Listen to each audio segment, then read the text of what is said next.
Let's have a conversation. Let's have a conversation. Yeah. Let's have a conversation. Oh, yeah. Look. Yeah. Hey. Let's have a conversation. Woo. Pick up some gems, life is all you make. Go. We keep it real, we don't talk to fake. Tell them hottest talk show on the net, coming for all the mates. Let's have a conversation. Woo. Pick up some gems, life is all you make. Go. We keep it real, we don't talk to fake. Tell them hottest talk show on the net, coming for all the mates. Let's have a conversation. Yeah. Let's have a conversation. Hello, everyone. This is Michelle Biggs, CEO of My Best Everyday Coaching and Consulting, and the host of Real Conversations with Michelle. Welcome to this episode of Real Conversations. It is episode 2 of my series, Mental Health Matters, and it is a conversation with the ladies about overcoming adversity. For those of you who are new to my platform, I started Real Conversations during the pandemic, and it was an effort to talk about a variety of life topics with the goal that something shared you'll be able to apply in a positive manner in your situation or in support of someone else. And we have been going almost 3 years. Actually, next month is my 3-year anniversary of Real Conversations with Michelle. I had episode 1 of Mental Health Matters with the men last month. If you're part of any of my social media platforms, you'll be able to find the link to that episode. But tonight, we are talking to the ladies. And I can't wait. Like any other educational program that you watch, I ask you to do your homework. What you're hearing are those opinions of those who have been in these situations, but you want to make sure that if you decide to apply anything, you want to do your homework to make sure that it is truly right for you. So without further ado, I'm going to bring in my guests, and I have a dynamic group of ladies who are joining me. They have been part of my circle, some for almost 40 years, y'all. So first up, I have Miss Charmaine Lawrence Cole. Hey, Charmaine. Charmaine, take yourself off of mute. Hello, Hey, Miss Brooks. How are you? I am good. Why don't you introduce yourself to my Real Conversations audience? Yes, hi, my name is Charmaine Lawrence Cole. I am a reading specialist of 25 years in Montgomery County Public Schools in Silver Spring, Maryland. Thank you, Charmaine. And Charmaine and I went to college, went to college in Buffalo. We didn't meet until one of the reunions, though, and she's my soul. Yes. And I've been following you and have heard some of your stories, and I love your zeal for life. And we'll get a little bit into that in a minute about what really makes you tick and keeps you going. Okay. Next up, I have Miss Tawanda Prince. Hello. Thank you. Hey there. I'm so excited to have you on because you're my mentor. One of my mentors. I'm excited to be here. Yeah. So tell everybody about yourself. I'm Tawanda Prince, life coach, author, speaker, educator, and entertainer. Yeah. And I'm just happy to be here with the ladies and sharing my experience. Yeah. And I've met Tawanda in college. She was my big sister. We were members of Delta Sigma Theta Sorority Incorporated, along with Charmaine. And again, glad that you are able to join me in this conversation. Next up, I have a beautiful sister, Miss Nicole McCall. Hey, Nicole. Hey there, Michelle. How are you this evening? I am great. Tell everybody about yourself. Yes, indeed. Well, Nicole McCall. I've been in the pharma industry for over 20 years. I'm a senior product manager, and I'm also a wife. I'm a mom of 19-year-old triplets and also 2 grandchildren. So life is full and good. Yeah, full and good. It is. And you and I met at work at our former employer. And it's, Nicole, I think it's been about 15 years at least. At minimum. At minimum. It's been about 15 years. Yes. I was your senior HR strategic partner for your business. And just love seeing you grow professionally and just seeing all the things that you're doing personally as well. So thank you for being on. Next up, I have my resident expert, professional therapist, Miss Brandy Wesley. Hey, Brandy. Hey guys, how are Hey, you? good, good. Talk So about I'm yourself. Brandy. Yes, ma'am. So I'm Brandy Wesley. I have been in the behavioral health field for 22 years. I was one of those very fortunate people who was able to walk right into the field after getting my bachelor's. I have two handsome young boys, a 12-year-old and a 7-year-old. My 12-year-old has autism, so that is always so much fun. And I am also a member of the illustrious, devastating divas of Delta Sigma Theta Sorority Incorporated. Yeah, there's a lot of D9 love on this call because I know There Miss is. Miss Nicole, Miss Nicole, Sigma Gamma Rho. Yes, Nicole. Yes, yes. And last but not least, my bestie of 40 years. Met when we were 17 years old Yes, we did. and in this life and doing life together. That's right. And congratulations, Michaela, with the 3 years. I know. That's I can't. gone Can by you so believe it? quickly. No, I can't believe it's been 3 years. So Yeah, me neither. congratulations. Thank you. And I'm Thank you. still Thank you. dancing to the intro. But Yeah. congratulations, honey. That intro is hot. I Um, know. Go ahead. Talk about but yourself. I'm Crystal Conies. I've been married for 7 years to a young man that I went to high school with. And I'm the mother of two old people, a 30 and 31-year-old son and daughter. And I've been in property management as a senior property manager for like the last 20 years. Yeah. And I already told them how we met, as well as a member of Delta Sigma Theta Sorority Incorporated as well. And this is Yes. D9 Love, y'all, but we're talking about women. And it's something all of us can relate to, no matter Yes. what organization we are a part of, affiliation we're a part of. And that's what this conversation is about tonight. So we're going to have my first question, y'all. What I want you to do is to rank yourself around how you have managed mental health. One being not so well, and five being well. But when you take a look at your life and how you have managed your mental health, tell me how you see yourself. And I'm gonna start off with you, Nicole. Thank you, Michelle. So I will tell you that 5 years ago, I was in the negative. Mm, Today, I probably float someplace between a 4 and a 5. But okay. it was quite a journey to be able to get to that space. Yeah. And what specifically was going on that you were dealing with that had you in that space? Talking a little bit about that. Yep. So I am a recovering yesaholic and a Mm, recovering people pleaser. yeah. And so I have coined my own phrase called reckless yeses. Mm-hmm. And I was very reckless with my yeses. I had to say yes because I had to please you. I had to make you happy. I couldn't let you down. And was wearing that cape that most of us, try to wear. And when I went through a number of challenges, which I know we'll talk about, I had some. I was in a devastating car accident. I've had some serious medical issues where God had to just sit me down and hold me still because I was willing to, you know, exhaust myself and to no end in Mm-hmm. order to feel like I had to do and be everything to everyone.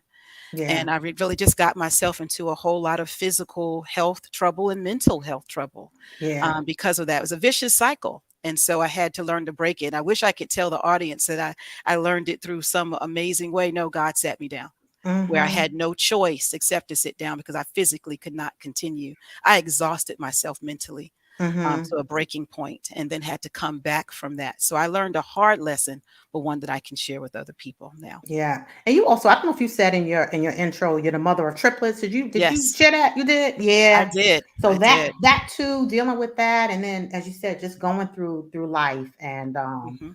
I know actually what you posted something probably a month or it's been a couple of months, but you were talking about your car accident and you were Yeah. talking about and that's what made me think about this episode, quite frankly. I remember I texted you, I'm like, I need you to tell your story, Mhm. right? I need you to Yeah. tell your story about that time because that was, when we're immobile and we can't do, God tests us in so many ways, right? Our Yeah. faith and everything else. Mhm.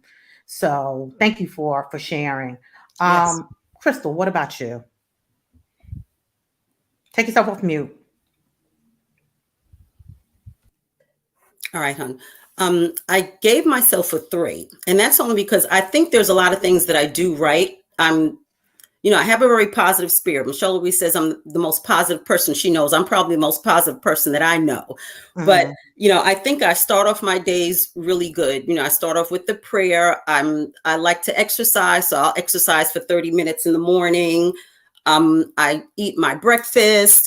I drive to work. I have great conversations with girlfriends, on the way to work. So I do a lot of things to start my day positively. I think the one thing that I don't do well is just to sit down and be still and learn how to breathe. And the only reason I gave myself a 3 is because breathing, obviously the most essential, important thing we need to do. I wear my Apple Watch, which will tell me breathe, stand, I'll walk, I'll do anything fast. For me to sit down and even just do the breathing when it comes on, I could just be sitting at my desk. That breathe will come on and I refuse to do it. I will get up and I will walk. And so I just think I need to learn how to sit still and breathe because, I know that when I feel my maybe blood pressure raising a little bit, I know you need to sit down, be still, and you need to breathe because that takes care of it. And I just need to make sure I learned that and to make that more of a practice. And that's the only reason I really gave myself a 3. Yeah. And Crystal, was there any particular thing that caused you to really pay attention to your mental health? The biggest thing for me, I think, is truthfully, a lot of people that I know passing away at, I feel, as a young age. I was telling my husband that I felt that when my parents were maybe in their 70s or so, their friends started passing away, maybe when they were 70s. I just feel that people that I know are passing away in their 40s, in their 50s. And it's really shocking. And, when I even hear celebrities on TV, if they're 75 years old, I think that's still young. Yeah. And it's scary. And I guess it just made me think of my own mortality. And the reason I was really trying to focus on being able to sit still and breathing instead of, I just feel like I always have to run and move instead of just sitting still. Yeah. Yeah. And you are a 14-year cancer survivor? Yes, I am. Yeah. Yes. Thank you. Yes. You. Yes. Charmaine, what about you? Take yourself off mute, Charmaine. Hello, thanks for having me. Yes, ma'am. So I would say, and it sounds redundant, but it sort of sounds the same as Nicole and Crystal. I started out with, I would say, in the negative, as far as, my mental health. And in the beginning, when I say in the beginning of me realizing that I need to take care of myself, I still was in the negative. Let me first start out by saying, which I did not mention in my introduction, I am a mother of 2, 2 lovely boys. I have a 30-year-old and I have a 14-year-old. So that gap, of 2 boys, but they're wonderful. My son is an entrepreneur. My oldest is an entrepreneur, and my youngest, 14 is entrepreneur. So they're on their way. All right. So, but I will say, what I would like to say is that it was very difficult for me to think about how to handle what was going on with me. I am it's been 3 years now. I was diagnosed with stage 4 lung cancer, November 3rd, 2020. I always tell people my story where it says, while you was trying to figure out if Biden or Trump was going to be president on that day, I was on the phone and the doctor was telling me, hey, you have stage 4 cancer. Yeah. And I thought that there were more stages than stage 4. And when I asked her how many stages were there, she said 4. I said, oh, that means I'm about to die. So that was 3 years ago. Right. And so I was in the negative then. And so all I thought about was, I need to spend time with my children. I need to spend time with my children. And my whole thought process was that I'm going to die. I'm going to die in a few months, and this is what's going to happen. So that's all I thought about. And then as time went on, I kept running to the emergency room at the hospital. And I came to realize I was running to the emergency room because I thought I was about to die. And finally, when we when I say we, I say my doctor and I, when we realized, not we, but when I realized that it's okay. He told me to stay out of the emergency room because it was costing me $150 every time I Right. went. And I was going probably every other day because I had Right. a Well, you didn't know I too. didn't know. I knew I had Yeah. cancer, and I knew I had stage 4, but I thought I was grade leave. And I was like, okay, I need to run to the hospital. I need to run to the hospital. And so now I can speak with confidence and say, when I was in the negative 3 years ago, I am definitely at a 5 today. Good. And Good when for I you. say at a 5, I mean, and I know, Crystal, you say, you keep going, and and Nicole, you say, you had the yes syndrome. I had the yes syndrome, and I kept going, but now I've learned to be selfish, and Yes. that's Yes. important. I have Yes. learned to be selfish. I do not care what anyone says. I do not care what they say, the chatter behind my back. I don't care. I do what I want to do. Yeah. And that's what's important. And that's why I'm at a 5 right now. Good for you. Good for you. And part of this journey, I know for myself, and I'll talk a little about where I am, has been how do we ensure that we're making ourselves a priority, Mm-hmm. right? We're so busy doing things for everybody else. I know I had this conversation with someone recently. You can't be everything to everybody, Mm-hmm. right? So we have to figure out how do we take care of ourselves. Big Sister Wanda, how about you? Take yourself off of mute. Yes, ma'am. Yes. So I'm going to rank myself a 1, 2, 3, 4, and 5. Yeah. Pick And a you probably day, like, and look, you any probably like day, most women. Yeah. pick a Yeah. number, any number, right? Yeah. Because I feel like it's this revolving thing, right? It's doing this all the time. Generally speaking, I'm in a good place, and I would put myself at a 4 or a 5. My story is a little different because I'm on a 25-year journey. This is January will be 25 years that I experienced 4 heart attacks and quadruple bypass surgery and a number of other things in that vein. So I have run the full gamut. I've been at the, oh, am I going to die tomorrow? Place. I've been at the, oh, I can't do this. I've been at the, oh, I got this.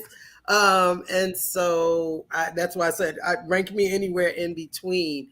I think that each phase of our lives brings on its own set of challenges, right? The things Yeah. that come with it. And so it's how we navigate through that and where you are in that phase. And then guess what? Here comes the next phase. And we've got to start navigating all over again. So I call this is the third. I have a friend that calls this the third, right? From here, Yeah. this is the third. And also we call this my glory years. So I'm Yes, ma'am. intentional about the things that I do to make the glory years my best years. So I'm Yeah. living like somebody left the gate open. And when things get a little janky, I recalibrate and keep it moving. Yeah. What was that thing that got you there, Big Sis? That got me To that point of just, I need to keep moving. well. Again, having experienced the life-threatening situation, and by the way, I had 3 of those heart attacks in the same day, and 2 of those I died. So and I had the open heart surgery that day as well. And I had angioplasty that day as well. And I had 2 catheterizations that day. So it was a busy day. And some people say, oh, it was a bad day. I'm like, well, depends on how you look at it. I'm still here. So it was a good day. Amen. And Amen. coming through that, my children, I had just had a baby. She was 2 months old. My son was 2 years old. I was finishing the master's degree. I was working full time as a teacher. I was really living life at full throttle. So when that happened and God sat me down, like my sister down here said, I had to come to a point of reckoning with things. Yeah. And the year after that situation, my husband and I went our separate ways. So there I was with these babies. They were 3 and 1, and I had a choice to fly or die, right? So it's like Mhm. I was pushed off the building. Either you're gonna fly or you're Yeah. gonna crash and die, right? Yeah. So Yeah. I kind of felt like I didn't have a choice. And my children, were a big part of my motivation, but also I felt like when you die twice in a day and you come back, you think, I must be here for something. It must be a Amen. reason Amen. why Amen. I've been given a third chance, right? So, with that in mind, it has been my mission, my goal to live on purpose. And that's what keeps me going, because I Mhm. know I have a purpose. And I also feel like my calling is to help other people find their purpose and be about it. And so that's at the crux of what I do and how I'm able to pivot and move forward. And even when I hit those stumbling blocks, I come back to that same point. Mhm. Yeah. What's the purpose here? And I keep moving based on that. Yeah. Thank you. Thank you for sharing. Miss Brandy Wesley. Whew, Yes, ma'am. okay. I mean, good Lord, ladies. Good Lord. Mhm. We wonder why we Okay. tired though, you know? I mean, oh man. Okay. So how would I rate mine? For me, it just depends, right? Life is very situational. So today I am totally at a 5. Mm. If you would have asked me 5 years ago, 10 years ago, it would not have looked the same way. Mhm. Just a little bit of background about just my story. I'm a sexual abuse survivor. I'm a domestic violence survivor. Um, my mother, and this one was hard listening to Wanda there, Sarah, because my mother had passed away going on 10 years ago from having a heart attack. She had 4 heart attacks in a span of 90 days. Mm. Um, and our wonderful healthcare disparity, because she did not have insurance, we're not going to get a lot of the Yeah. same care. And that was September 1st of 2013. September 27th of 2013, my oldest was diagnosed with autism. So September is one of those months where I take a hit, but I always have to just keep moving. Mm. um and so, having to deal with all of that and still be a therapist was Yeah. hard, because I have to take care of myself, right? While helping other people. And I will be the first one to tell you, I did not always do that, because I was depressed. But the way Mm. I worked through my depression was working Oh and throwing God. myself into my son's therapy. So therefore, there was no me. Yeah. Then I had my 7-year old and had postpartum depression. What did I do? I worked and I Mhm. worked and I worked and I worked. Mhm. Um, And isn't that and the cycle that some of us just go through? I mean, raise your hand if your way of just not thinking about stuff is to just throw yourself into work. I know I have done that numerous times. Look, Charmaine's like, not me. Not me. Good for you, Charmaine. Good for Never, you. never have I. I have, and it's I think for me, because I don't have kids, right? I'm divorced. So it's just me, but that's what I did. I just found myself just getting deeper and deeper into work. I just kept busy. That was my way of surviving and just keeping busy. Yeah. it's a distraction. It's a defense mechanism. Mm. And I will be the first to tell you that that was exactly what I did. Mm-hmm. 2 years ago, I walked away from a 16-year marriage because I wasn't happy. Mm-hmm.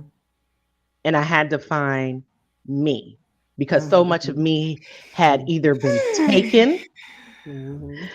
through adversity Mm-hmm. or handed out voluntarily in order to just make it through. Yeah. And the And thing about adversity, and Sora, you talked about your adversity and definitely, going through divorce, raising a child with autism. Adversity is not just illness, right? It's any type of situation that kind of punches you in the gut, right? And you have to kind of move through it. So, I think as women, we all have been through something. that has caused us. I mean, many of us, I mean, I dealt with a dad who was very sick and a mom who was a caregiver, worried about her taking care of him. And then, of course, worried about him. And I'm at a distance, right? So it's just something we all just have to pay attention to it. And some of you had it on both ends with your children as well as your parents, right? So again, another way to deal with it. But Sorrel, finish your statement. Anything else you want to share? And and when we say it's okay to be selfish, it really is. We have to be selfish for us because at the end of the day, we can't pour from an empty cup. And the more we continue to pour from that empty cup, the less we are able to actually be filled because we have went into the negative. We have depleted ourselves emotionally and physically and spiritually and sometimes financially.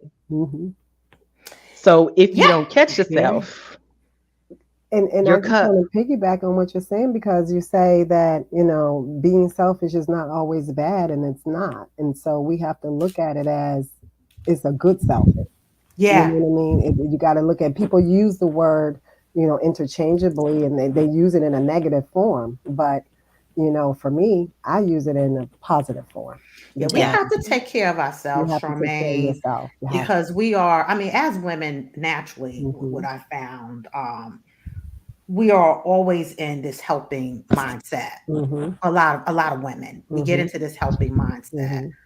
And we can find ourselves always giving and not receiving. You know what I mean? And where does that end?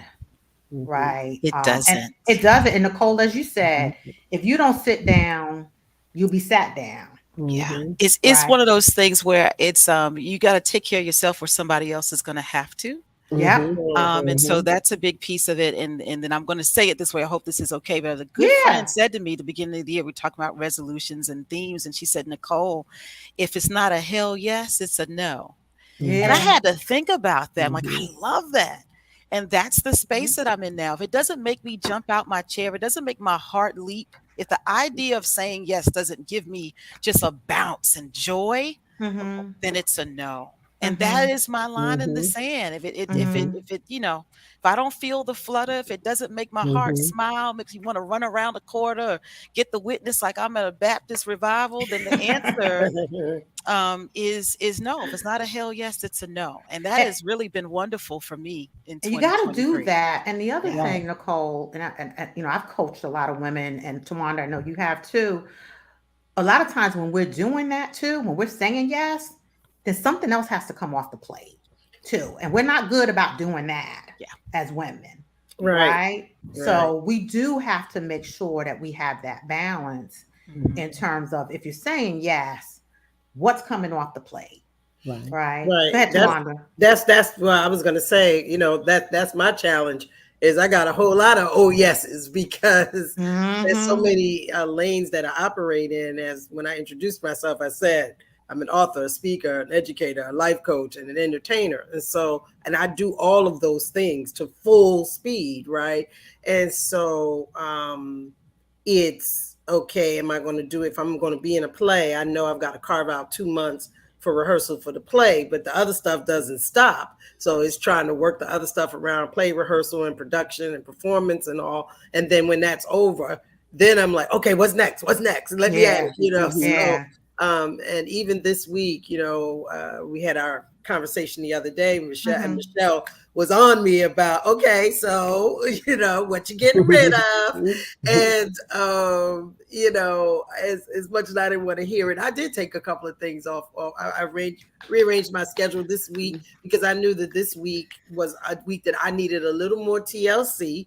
And we have to recognize that at times we need a little more TLC. This was that week for me. And so I did. I took some things off the plate, and God took some things off the plate. I had appointments scheduled. People started canceling. And part of me, I was like, what? She canceled? I was like, oh, Lord, she canceled.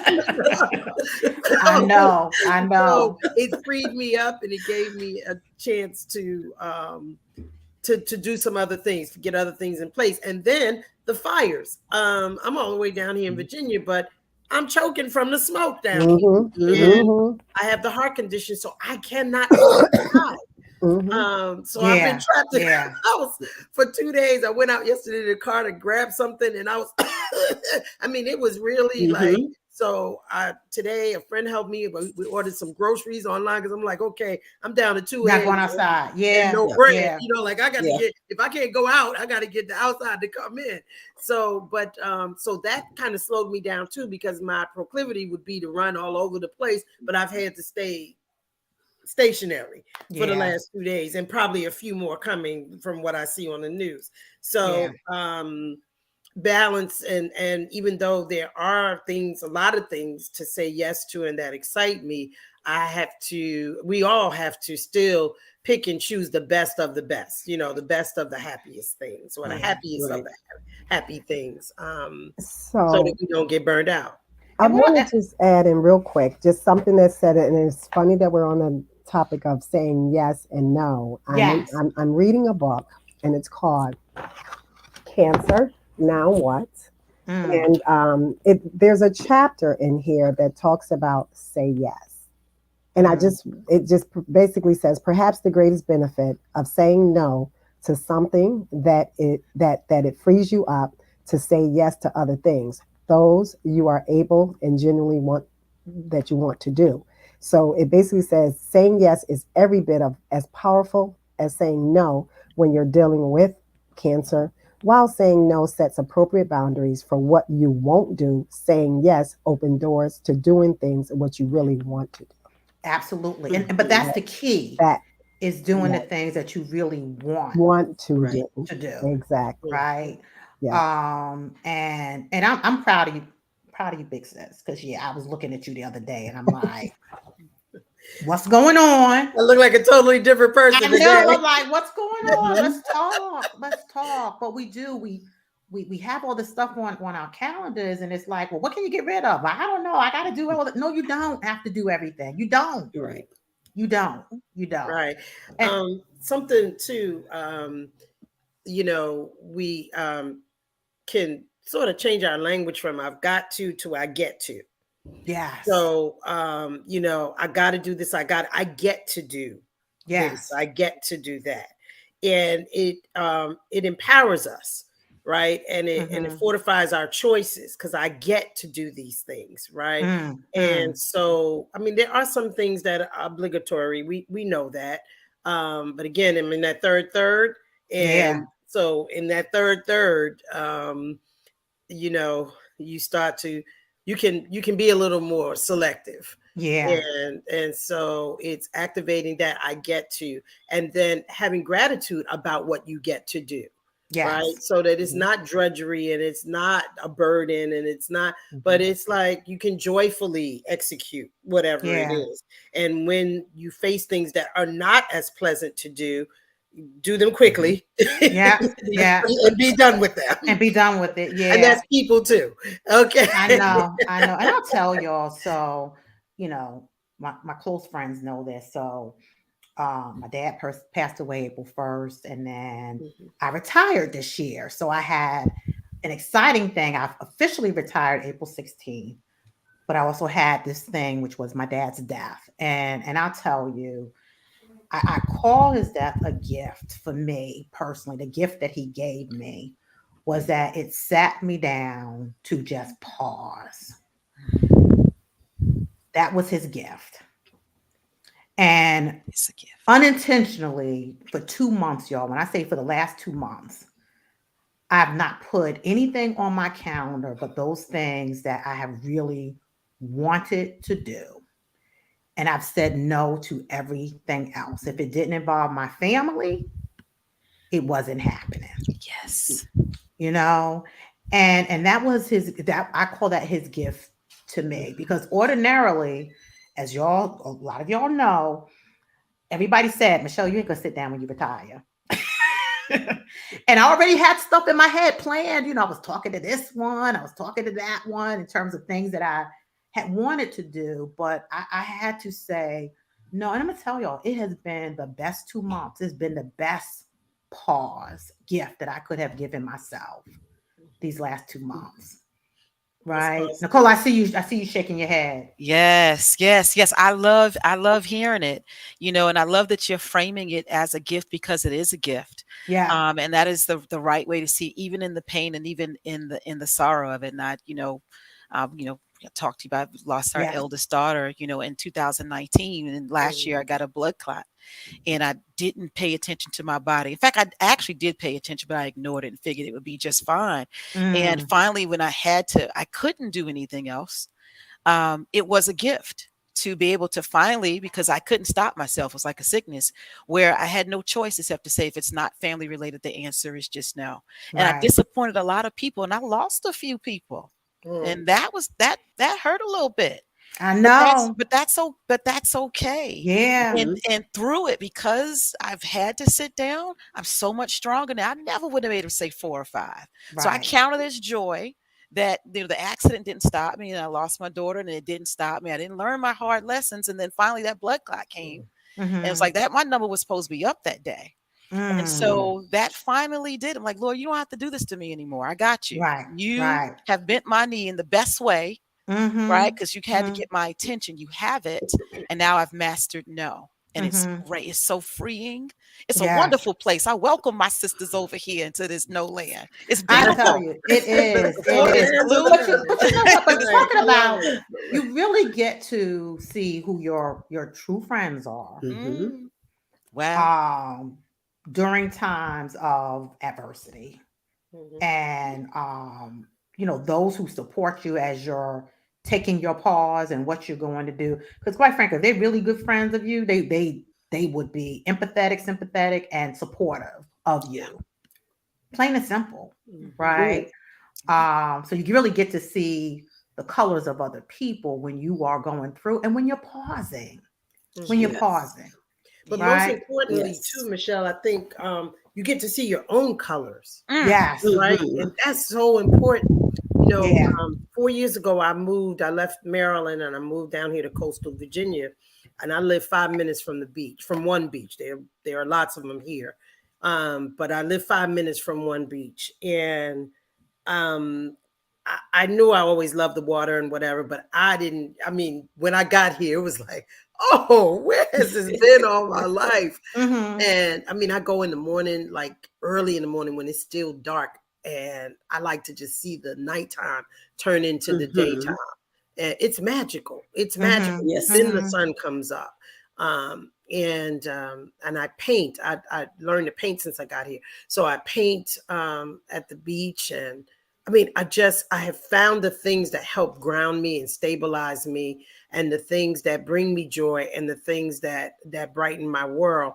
And so when things get off track, I go to those things. The other day when we were all on the call and I was just not in a good place, but Mm-hmm. that day I was activating the things. I'm a drummer. I played my drums. I sat on the patio. I painted 2 pieces. I cooked a meal. Like I did the things that bring me joy, that help raise my Yeah. vibration, if you will. And Yes. Yes. but when you have to go through that adversity a lot of times so that you even know what your thing is, right? Yeah. What your Right. Yeah. things are. And then being able to lock in or grab hold of those things on an as needed basis. If you can't Yeah. do it on a daily basis, on an as needed basis, know when Yes. it's needed, know what is needed, and then know how to activate that thing quickly so you Yes. don't slide Yes. down that slippery slope. And I think, those of us on here, we've all gone through that tunnel, right? Mm-hmm. And we've looked for the light at the end of the tunnel.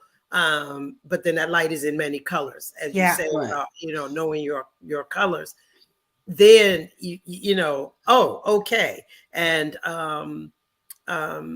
so it's very important to know thyself. That statement, to thine own self be true, that Mm-hmm. goes in line with the whole selfish mindset. It's not, Mm-hmm. it's being true to yourself, not Yes. selfish where you're robbing other people of anything, Right. Just being Exactly. true to but yourself. being Yes. true Mm-hmm. to Okay. I thyself, like that. knowing Yes. yourself, Mm-hmm. being true Yeah. to yourself, Mm-hmm. honoring yourself, Mm-hmm. Yes. honoring the gift that God. Many of us have either died already or Mm-hmm. been near death Right. or whatever. And so that gift Mm-hmm. that was given to us by God, right? Given Yeah. back to us, Yeah. life back to us. honor that. You know, I Yes. want to honor that God Yes. restored me 2-3 Yeah. times. I want to Yes. honor that it's 25 years out. I want to honor that the doctor says that I only have 25% heart function. Yeah. I want to honor what I do with that. Yeah. Right. Yeah. Being able to live each day to the fullest. Yes. Yes, Man, I'm Absolutely. telling definitely you, live. and I say Absolutely. Definitely this, live each day to the Yes. fullest. But I think yeah, I just want to say also that, you know, when people say live each day to the fullest and you decide that you are going to do that, people start looking at you as if you're doing something wrong. Mm. And I just want to say this. There was a friend of mine who said to me after my diagnosis, and I know I have changed since my diagnosis. I know I have. And change. And I mean, I've always been, you know, one who loved to travel and, you know, love to do things. And I, as Tawana says, she loves the water. I love the water too. But in the same sense, I became more proactive about what and more intentional with my life. So one of my friends said, she said, "What are you doing? I feel like you're chasing after life. And every Mm. time I turn around, you're going here, you're going there. You know, I went to Africa, I went to Paris, I went here. I decided to buy a boat. I Right. bought a All boat and I right. learned Yeah. how to drive a boat Yeah. because I wanted to be on the water. And Yes. when Good I for got my you. diagnosis, I was like, I want to spend every single day on the water, watching the sunrise, watching the sunset. I want to sleep on my boat. I want to do that. That's what I want to do. So I decided to do that. And I didn't know how to do it. My son helped me figure it all out. But Right. on Mother's Day, 2 years ago, I bought a boat and it Yeah. came in and I had my diagnosis and I said, that's what I want. That's what I'm going to do. And Yeah. so now every day I go home, I go get on my boat, I go on the water, I drive my boat. I'm still, you know, captain and I have a boat family, you Right. know, so Right. my boat family understands what I'm going through and they have rallied around me. And I call them my CDOC family. So my Yeah. CDOC family, because it's 9 of us Black women captains that captain our own boat and drive our own boat in DC. And Yeah. so yeah, Yeah. we do the damn thing. So, Right. you Right. know, and I mean, and I have 2 best friends of 40 years from Buffalo, and Yeah. one I'm here, one in New York, one in Buffalo, but we travel the world. We Yeah. travel the world every Good for single you. chance we get. So my thing is, you know, yeah, and I have pockets of friends. You know, Michelle, my family, my 5 chapter family. You Right. know that as a Yeah. Kappa Diamond, that is my life. That is my world. I love my sorors, love my line sisters, love my Delta Sigma Theta. I love all of that. But I have people that have been there to support me. And it's not just because of my cancer, but they have come even stronger to Yeah. support me with my cancer because your family is not always your family. No. And Your friends become that's your important. family. Yes. That's And that important. is very important to know who is in your corner. And That it is. doesn't always have to be blood. No. So that's Absolutely. important. Absolutely. Crystal, you want to Yes. add anything to that You know conversation? what? That's amazing. And you always have to have that pocket of friends that support you. I just think, Mm-hmm. you know, Michelle always says I'm a cheerleader, and I am. I will, you know, people that I care for and need support, I will support and encourage all the time. And I know when I was going through after I had my mastectomy, uh, you know, my family is fabulous. But my girlfriends, of course, were nearer to me, you know, of course, Michelle being one where I lived at the time.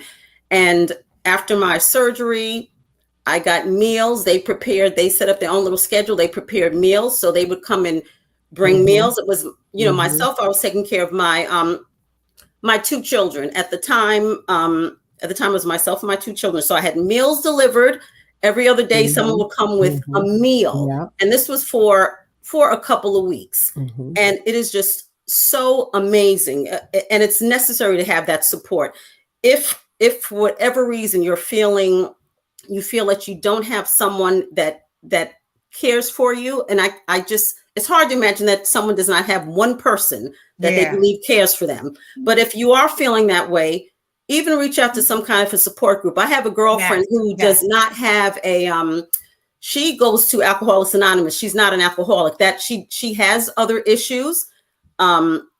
Alcohol is not one, but she feels that, I guess, because the concept of what they do, of what they require and what they ask you to do to take care of yourself is probably similar in all those types of support groups. Yeah. So that's what she does. So she logs on every other day, and I think she said like at midnight, and she logs on to a Zoom call and she does Alcoholics Anonymous, and that's not what she is but it's trying to overcome. But it's support. You need support. You cannot do these things alone.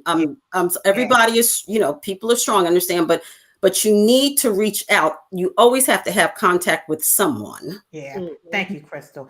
And speaking of which, I'm a transition over to Brandy a little bit, our resident therapist, to talk about a couple of things. And I did ask my resident therapist who was on for the call with the men, just to talk about mental health in general. So from a therapist point of view, how do you define mental health? I define mental health, anything that is causing a disruption in your everyday living, right? Because everybody's going to view things differently.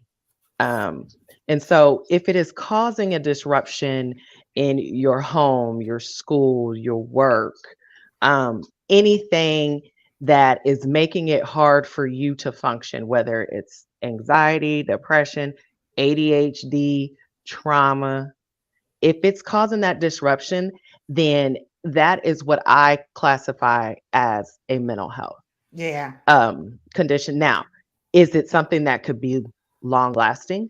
No. Could it be situational? Absolutely. Yeah. And so even if it's just a matter of a person who is just like, I need an unbiased person to talk to, who's not my mama, my daddy, my sister, my brother, my sorors, my cousins, someone who does not know me, who does not know my family, who doesn't know anyone in my circle. Yeah. And so anything could really be a mental health condition if we really look at it. Yeah. We all have traits of something. Yeah. And that's the thing that's important for people to understand.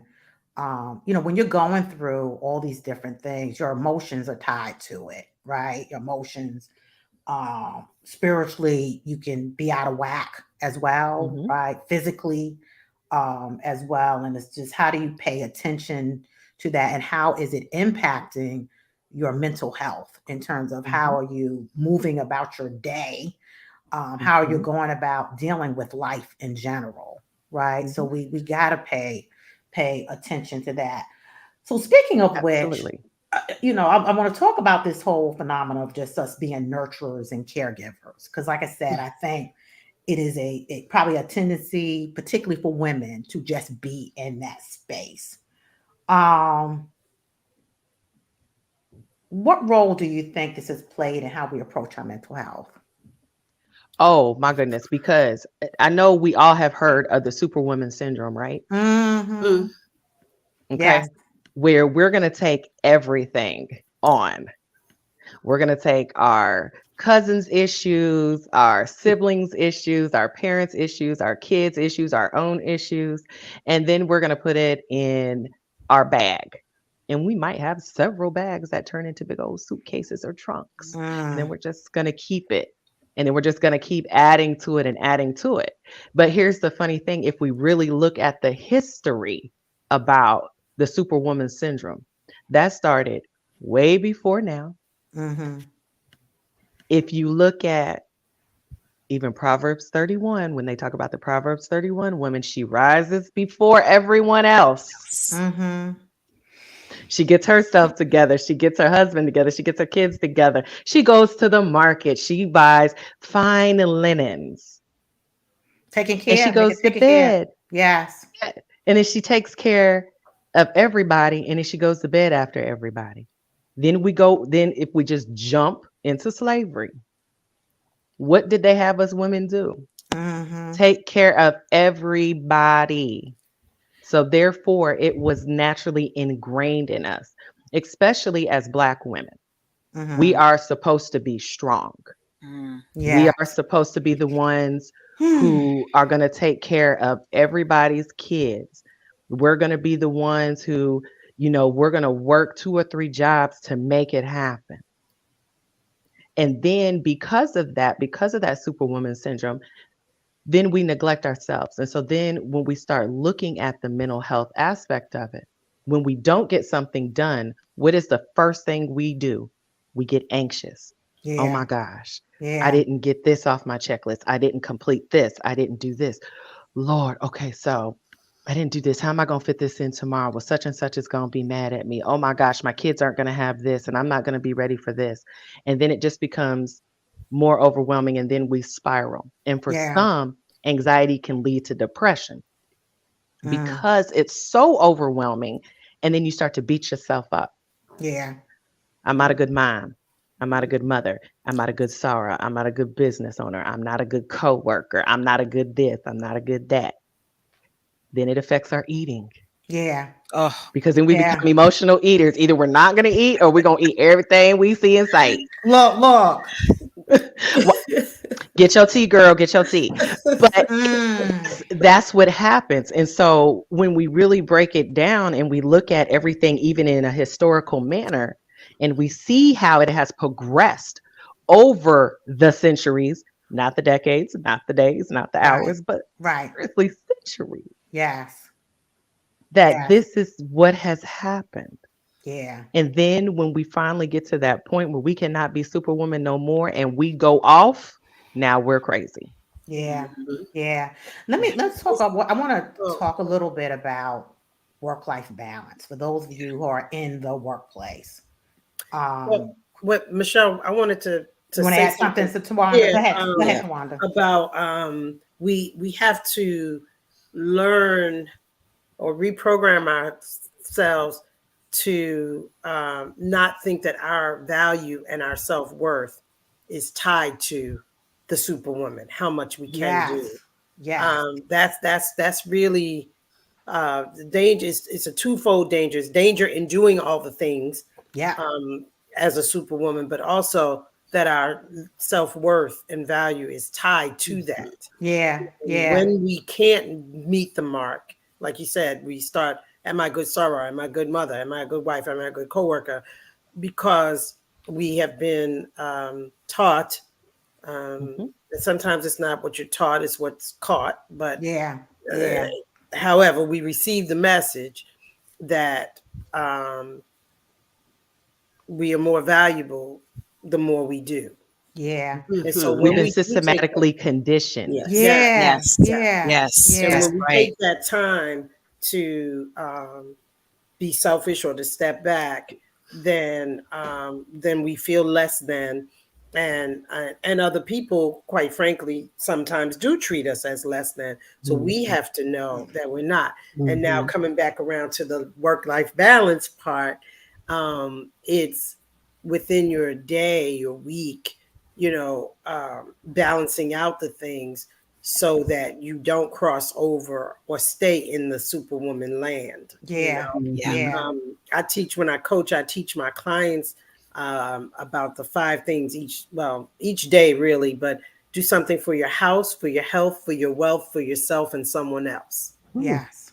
I'll repeat Good. it. For Can you your repeat house, that, for Yeah. your please? health, Yeah. for your wealth, for yourself and someone else. Yeah. And each day as you go through your list, and I write in my journal every night, right? Mhm. And I used to write, oh, woe is me. Oh, I stubbed my toe. And then I started changing because who wants to go back and read that? It's not helping anybody. No. So No. I started doing this bulleted thing, right? And I started writing down like the highlights from the day, the good things, or just whatever it was I Gratitude. The accomplished. gratitude. Whether it Yeah. was no, but before that, even did I do something for my house? Did I do something for my health, for my wealth, for myself, and someone else? And actually looking at that, and just from that, seeing I did 10 things for somebody else, Mhm. Yeah. and Yeah. I did And Yep. you did for one Yep. thing yourself. for my Yep. house, and nothing for my wealth, and nothing for myself. Yes.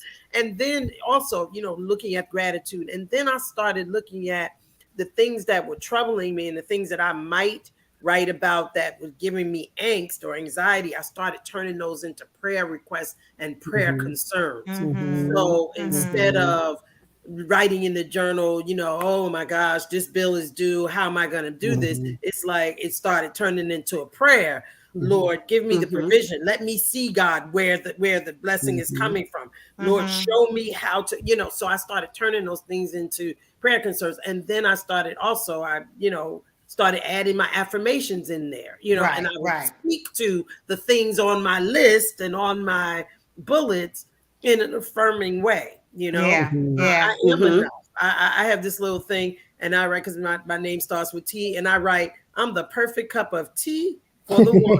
That's right. When God said the We all one, got that would be the perfect cup of tea for the one, right? And I started writing that down because it was critical for me to remind myself and whisper to God, I am the perfect cup of tea for the one. But I started, the things that were in my on my lists. I started, adding affirmations to that so that I would, be in a positive mindset about those things. And so, Yes. go ahead, It's funny. It's, as you, Brandy, as you were talking, I was reminded yesterday by a good friend of mine that I used to play this song, and obviously I must have played it on repeat. I'm not your superwoman. Y'all remember that? Yes. Yes. Your superwoman. Yes. But we got to keep saying that to ourselves, So, right? Yes. I gotta Yes. tell you a little twist on that to remind you. I used to say, I'm not your stupid woman. That too, Tawanda. That too. Okay. That too. You know what I mean? Like, let's really bring that thing into Yes. that too. Depending on your situation. Okay, because they can be synonymous. Absolutely. Superwoman and superwoman. So I'm not either of those. No, thank you, sir. Yes. And Michelle, you know what? I wanted to say, I'd spoken to Michelle talking about the superwoman thing. I'd spoken to Michelle probably about 2 weeks ago, because originally when she asked me to be on this, I was like, oh, yeah, definitely. She was like, please, because you're so positive. Sure, Michelle, of course. And then I sat back. That was my little sit back moment. And I was thinking about my journey through the cancer. And I thought, I don't think I had realized until I sat down what was going on during that time. Before I got diagnosed, I had just started a brand new job. I just left my children's father, and then I moved with my children into a new place. Then shortly after that, I experienced sexual assault. I was raped right after I had my mastectomy.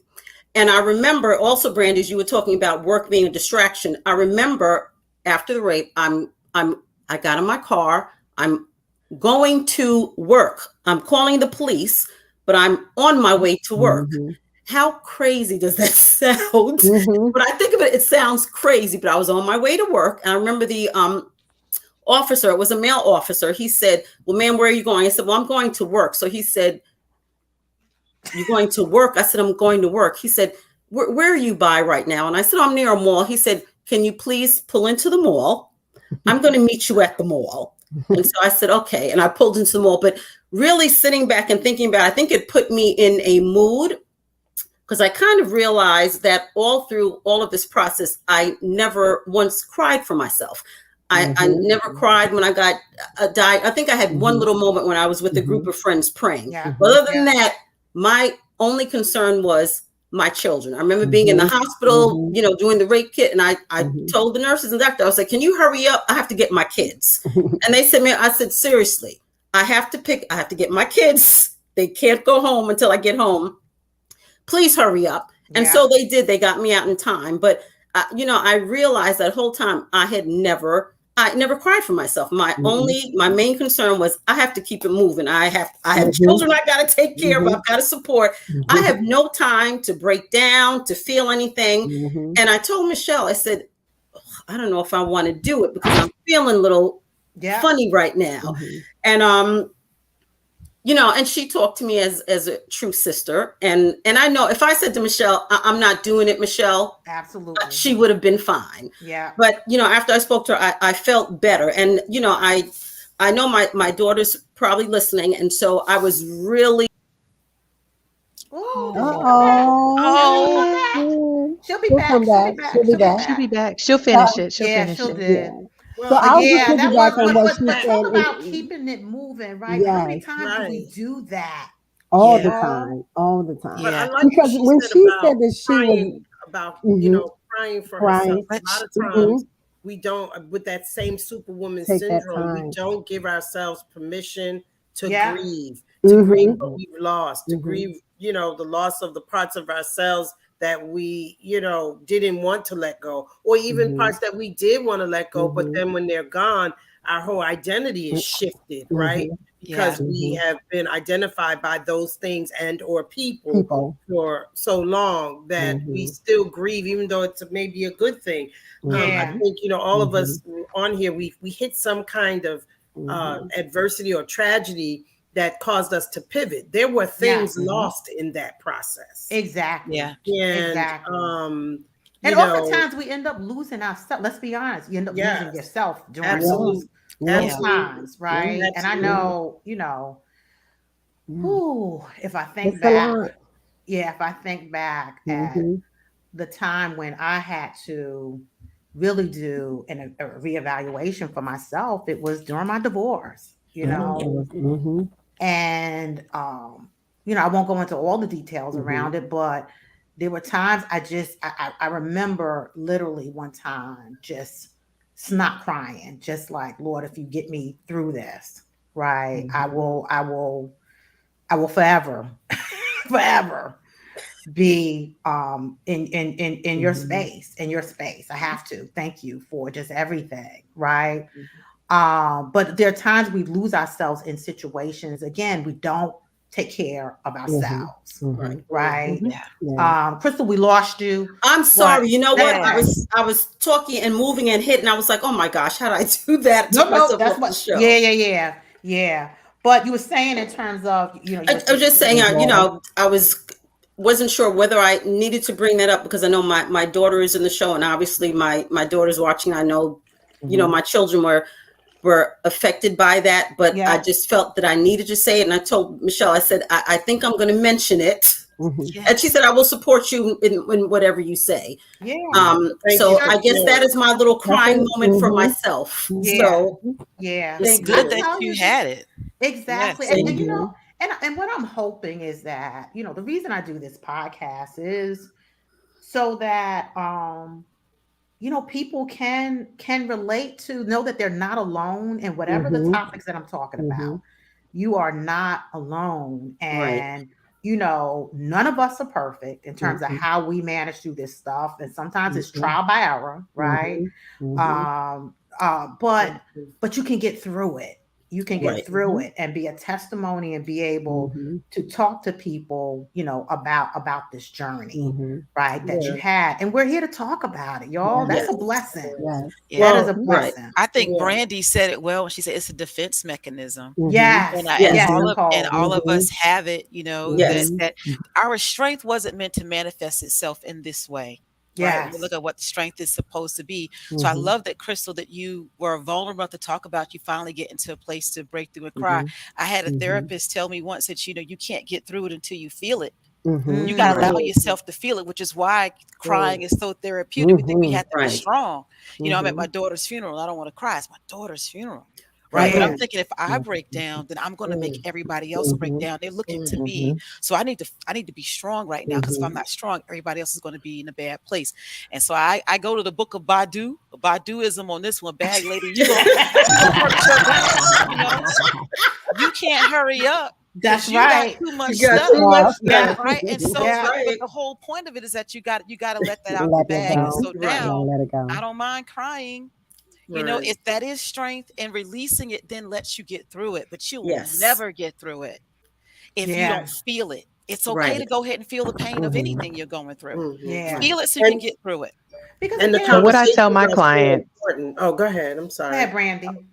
and what I tell people and my clients and my friends and whoever, you have to sit in those feelings. Right. It Yes. is Mm-hmm. okay to sit in them. Right. Yeah, You have to sit in them sometimes.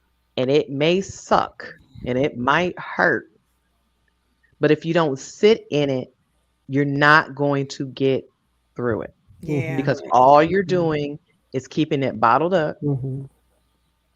And then every time somebody says something, you just put more in that bottle. Yeah. Right.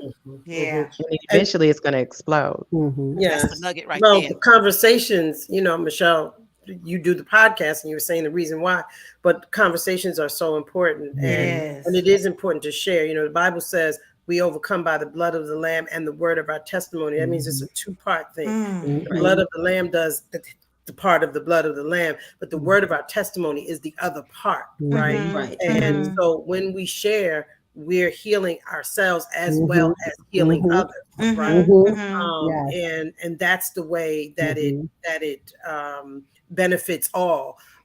Recently, I was at the beach 2 weeks ago, and this gentleman came up to me. I'm not going to give you the whole long story, but he was a white guy with white hair and a long white beard, Mhm. and he spoke to me, and he said some things that it was strange that he knew. Let me just I like to say. Okay. Okay. But he goes in his pocket, he pulls out a bookmark, and he says, "Can I give you a bookmark?" Who's walking on the beach with a pocket full of bookmarks, right? He's talking to the author of 7 books, right? Right. He pulls out this bookmark. It's got a scripture on it. I look at the scripture. So I said, "Can I give you a book?" He says, "I don't know. Let me check it out." He says, "I travel pretty light." I said, "Yeah, I can see." And so he looks at the book and he says, yeah, I think I'd like to take a gander at it. So I said, "You want me to autograph it?" He said, "If you want to." I said, "Sure." He said, "What I would be looking for is if it says in there, you overcome by the blood of the Lamb and the word of your testimony." Now, that's in the book. Mm. I looked at the guy and I'm trying to thumb through the pages, to find it now, because I'm like, what is going on here? What in the Jesus moment is going on here? Right. Right. But out of everything, he pressed upon me that that's so important. And when I wrote that book, that's the reason why I wrote it, was because I understood that the healing comes for me and for others by the blood of the Lamb and the word of the testimony. And sometimes it's not so easy to share. And I thank you so much for sharing, Crystal, and all of us. But Yeah, it's that through the particularly testimonies. It's is through a the difficult one testimonies. to Thank be you. forthcoming about. But know that each time you share, you're bringing healing for yourself Definitely. as Yeah, well as the listeners. and Yes. one Thank thing you, I heard, I was sis. listening to Sarah Jakes. She popped up on my thing, and the thing is, if you know, she talks about her story. She had a child at 13, right? But she did not allow that situation to define who she is today. Right. And that's the thing we have to understand. We cannot allow those situations that happen to us to define who we are today. They may shape, right, and do, but that's a piece of our story. That's not a whole story. Right. Right. I want to get to this work-life balance thing because I know might have some people who are on who are having to deal with work-life balance. I can tell y'all I was a workaholic. I am happily retired now. But I just, when I was working, I was working, right? How do you guys find balance? Nicole, I want to go to you first. How do you find balance in terms of work and life and everything that you do? Work, life, sorority, and all this other stuff that you do. I wish I could say I was great at that. I'm not great at it, but I try to empower myself more. Yeah. And so I am a recovering workaholic as well. I think the struggle for me, as a sometimes the only Black female on a team, I've been in that space many times. Yeah. And so I don't always feel empowered to say, well, if I do this and I have to take this off my plate because I'm concerned about the perception of, you're not a go-getter, you're lazy, et cetera, any of those things, just being honest. So I've sometimes have agreed to take on more and more because I'm worried about that perception. I've gotten better about that. And part of it was overcoming some imposter syndrome to say that if I'm at the table, I've earned a seat at the table and I have a voice at the table, and reminding myself of that all the time. So from a work-life balance perspective, nope, I'm not always great, but I try to do a better job of pushing back and saying, at least pushing back what a deadline could look like. So I will tell you, I don't always say no, but I'll say, okay, so that's going to move this to here. I can do that, but it moves it out to here. So which one is more important to you for me to focus on right now? Yeah. right? That's Because that's yeah, excellent. That's yeah. excellent. And I know one of the things that I did probably the last 5 years, and particularly once I acquired a team, right? Because I wanted to lead by example. Some days I was good, some days I weren't. But I shut the laptop down at Mhm. a certain time and I did not pick it up. Matter of fact, I put my iPhone on do not disturb. And that forced me to not engage. Right. And you got to find that ritual for yourself Mm-hmm. that's going to allow you to do that. And that's what I talk to my clients about in terms of find that ritual that's going to allow you to do just that. Right. And to Mhm. your point, Nicole, being able to negotiate with someone. And it's so, it's interesting that we don't leverage that more. And what I found is when we do that, people oftentimes are okay. It's like, oh, you can't do it today. Like when right? Mm-hmm. When can you have it Mm-hmm. done? Right. But a lot of times Yes. we don't give ourselves permission to ask that Mhm. question or to tell that Yes. story. Go ahead, Crystal. No, Say it with ditto. Michelle. I ditto you and Nicole because the same issue. And I actually changed jobs. I was working, traveling from Maryland to DC, which was already tiresome. I was managing a couple of properties with a couple of teams, and sometimes had to get to each spot in the same day, which was tiring. And I had been with my company for 10 years since I moved here, and loved my company, loved the people there, but it was a lot, and they expected a lot. And I ended up leaving almost a year ago. A former boss of mine offered me a position, with more money, and I'm working at one spot. So I have only one place that I have to work with one team. So, and I only have to drive 20 minutes instead of going to DC. So it has given me so much more free time. I mean, I'm an early bird anyhow, so I'm up at like 5 o'clock because I like to take my time and I like to exercise and I like to do all that. I was getting up at sometimes like 4 o'clock when I was going into DC because I know I had to take that time to get into DC. So it's given me back some peace of mind now. And also, at this point, my mother passed away about 3 years ago. So my brother and we got the house sold, and my father lives half a year with me and my husband and half a year with my brother. And I feel like I was not at the time, because I would work weekends. I would work weekends to try to catch up. And it was taking away all of my time from my personal life. So I just stopped. And I remember one of my team members said to me, she was like, she calls me little mama. She's watching. And she said, little mama, do you not think you do enough? And Yeah. I said, I do. She said, you do enough. So she said, on the weekends, that needs to be your time. And after that, I shut my laptop. I do no weekends. And of course, that became a habit. So now even the thought, I'm telling you, if I even think maybe I'll go and I'll check an email, I feel like I'm going to throw up. Yeah. So I do not open it. I Yeah. don't open it. Yeah. So it's been wonderful. But yeah, it gives you that time. I need that time back. Yeah. Because you're already working with people. I'm in Mhm. customer service, so I'm working with people, and human beings post COVID and post a president who will remain nameless have changed. Yeah. So it's Yeah. dealing with like a whole kind of alien species now, dealing with people sometimes. Right. And I have to really find every way to take that time back. So Yeah. You I've do. been happily doing it. And Good. same thing as Nicole said, asking for, if I can't get something done during the day, I do ask now. I'd say, listen, I can't get that to you today. I can get it to you tomorrow. Yeah. And as you said, Michelle, I hear, that's okay. Get it to me tomorrow. It And I is. never It thought is. to Yeah. ask before, because I thought Absolutely. I would look a certain way by not Yeah. getting it done. Yeah. Brandy, let's So break this can signal. I Go ahead, just say Charmaine. something real quick? Yes. I just want to Yes, say, ma'am. because I want to change the focus on the balance of work and life. Yes. I am a lifer. I am not a worker and never Okay. have been. And so, with that being said, I do want to say that I'm a community. I'm an educator. So I'm not the corporate one. I'm not that corporate person. Yeah. So being in education for 29 years, I've always focused on children in the community. So wherever I work, is where I work is where I live.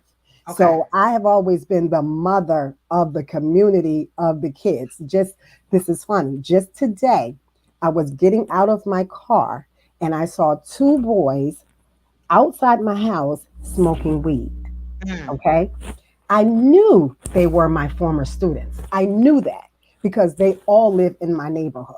okay. So I walked over to them and they had to be maybe like 18 or 19 years old. I'm middle school. I'm a middle school reading specialist. So I walk over to them. This is maybe about 2 hours ago. And I walk over to them and I look at them and I say, y'all know y'all wrong. Y'all know y'all wrong. And they looked at me and said, oh, hi, Miss Cole. I said, hello, what are you doing? And Mm, they go, oh, not none. I said, as bad as this air quality is, you're in out here. Look, you see how to see the twist I put. As bad as yeah. this air quality is, you're out here breathing in this bad air, and you're smoking. I Right. said, so you're adding problems on top of problems. I said, what are you doing? So I'm Mm, sitting there talking to them, and I'm asking myself, are y'all still in school? Are y'all this? Are y'all that? And they're like, yes, Miss Cole. Are you still at Brick Cheney? Are you this? You that? And I'm like, I need y'all to put that down. I need right. y'all to put that down. And I need y'all to figure out what you want to do with your life. And every time I see my kids, I always say something because most of the time they'll knock on my door and we'll sit outside and we'll talk, we'll chat. And they're like probably 18, 19 years old now, inviting me to their graduations and all. They'll come over, I'll give them food, I'll make them sandwiches. I don't let them in my house, but we'll sit Right. outside or whatever. Right. But, Right. I'm the community mom, so I consider myself that activist where I'm working for my children even after they're out of middle school, Yeah. because they come look for me. So, So, Tremaine, how do you shut it down for yourself? Having said that. so how do I shut it down for myself? Um, I used to be that teacher that felt like I had to be the mother of every Okay. child, but now I have to distance myself because I have my own children. Yeah. And I used to bring them into my home when I was younger. And then I came to realize that, with me being ill, I'm virtual now. I don't even work in the school in Okay. the school, but I'm virtual year round. But ever since COVID, and the thing about it was that when I was diagnosed with my cancer, they tried to get me to go back into the school Mm-hmm. building, and I refused to go back. And I was an advocate for myself, saying I'm not going back. I don't care. I just won't have a job. But it worked out to where I was able to go back virtually, and because of that, it allowed me to not only work here virtually, but also be the advocate in the community and be the mother, as they always call me, God mom. They always call Right. me God mom Right. or whatever. Right. But excuse me, but it also allows me to shut it down because I do a lot of traveling. Yep. You sure I do. travel, You sure do. and I do not stop. And I don't travel to where I'm tired. I Right. travel because I do the things I want to do. And Exactly. I didn't used to do that. So that's how I shut it down. I just came back from New York yesterday. Yeah. So Yeah. I had to get out there smoke. Good But for you. I do what I shut it down that way, and I Yeah. don't I don't work hard. I work Yeah. smarter. Good for The you. goal is to Mhm. work Good. smarter, not harder. Yes. And Good. that's what I Yes. do. So Brandy, when should someone see a therapist? Anytime you really feel like it. Okay. Like seriously, anytime you feel that you are under some sort of distress, or you just need someone else, like I said in the beginning, that's not your brother, your family, your sorrows, or whatever. If you need a third party person, Hmm. um, now if we're talking about like you're dealing with depression or anxiety, bipolar, yeah, right away. Yeah. But anytime I've had people who have come to therapy because they just, they said, you know what? I just wanted I just wanted someone else to talk to besides my family members. Yeah. And sometimes you Hmm. need that. You need that Hmm. voice. And let me tell you Hmm. something.